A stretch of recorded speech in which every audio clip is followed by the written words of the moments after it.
Well, here we are on a tea break on the second day of a recording of Bach's double and triple concertos, and it follows the first disc, which was the solo violin concertos. And so far we've done the triple concerto in A minor for flute, harpsichord and violin, which is really a harpsichord concerto with two concertanti instruments around it. And we're now working on another transcription, which is, I say another because many of Bach's pieces we only have in transcribed form as they came down to us from his concerts in the Collegium Musicum in Leipzig in the 1730s. And one such example is the triple concerto in D major for three violins. We don't know it's for three violins, but it thought that that's a highly likely combination, and we have Bach's source in a version which is a tone lower in C major for three harpsichords. But Rachel Podger, who's the wonderful soloist in this series recordings, has done her own arrangement of it.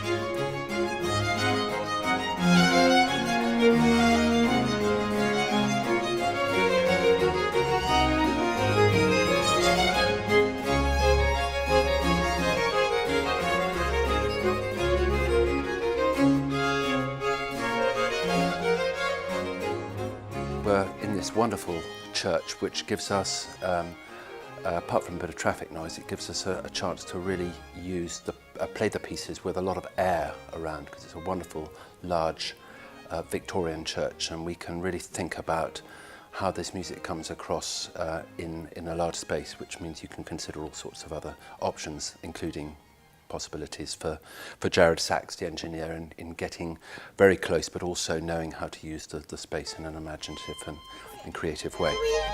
Can we change our inflection a bit more when we pass it around? Between you and me. I think we're doing them all a bit too the same. Yeah? Do you want that again, or do you want something? No, thank you. We're going to go.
The other pieces on this recording include the double concerto for two violins, that wonderful, extraordinarily famous piece for the wonderful cantabile slow movement. And that probably came from before Leipzig, probably like so many of his concertos, written when he was in Köthen between 1717 and 23, where we know much of the instrumental music was written, and an awful lot of it probably lost as well.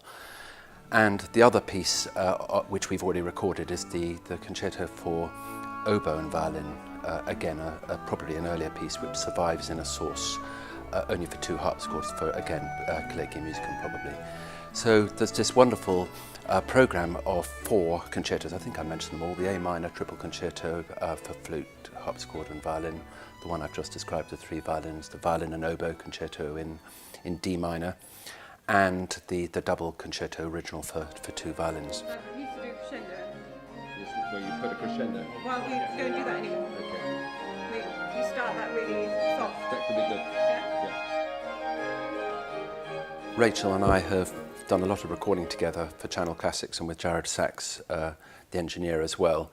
and much of that has been Bach, and so it's wonderful returning to Bach again. But it also gives us a chance just to think over 15 years what it is that a team of performers, an engineer and a producer actually do and how they complement each other. And it's wonderful thinking with Rachel of what you can do in each project to try and enable her to give of her best, which is one of the roles of the producer, to try and allow her to do her best every time, to try and work out what her particular musical ambitions are, and to try and make sure then that you facilitate the process and make sure that everything she wants is, as we say, in the can. And Jared has this wonderful ability also to get a very intense and energized sound from Rachel, and to give her that warmth and also those wonderful overtones that she's famous for. So this Bach recording has been a case really of negotiating ourselves through this very difficult repertoire, but also trying to find where those peaks are, where you really go for it and try and find the best solutions.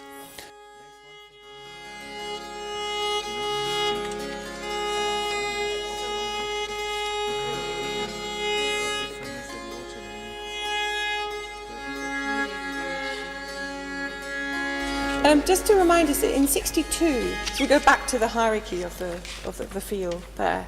We didn't all agree on that. So before it's been really linear. Da da da dee da da da dee da da da dee da da da. Yep. So a lot upright, yeah. A lot on the first beat, yeah. The other thing I suppose a producer does is to try and work out during the session what it is, what the choices might be when the session is over that would allow you to stack one take against another in the process where you start mapping the disc out for an editor and for editing. And whilst you can't really do a map while you're going along because your ears are already attuned to the present, one of the things you can do is to really get an idea of the number of possibilities, so you're really beginning to build a store that you will then return to later and hopefully create something that everyone's happy with. So that's one of the tasks of the producer. We slow down a bit. Just slow down a bit, yeah. I know exactly where it happened. Is it in my solo? Yeah. Mm-hmm. Where is it? In the fast bit? The fast bit Yeah. at 34.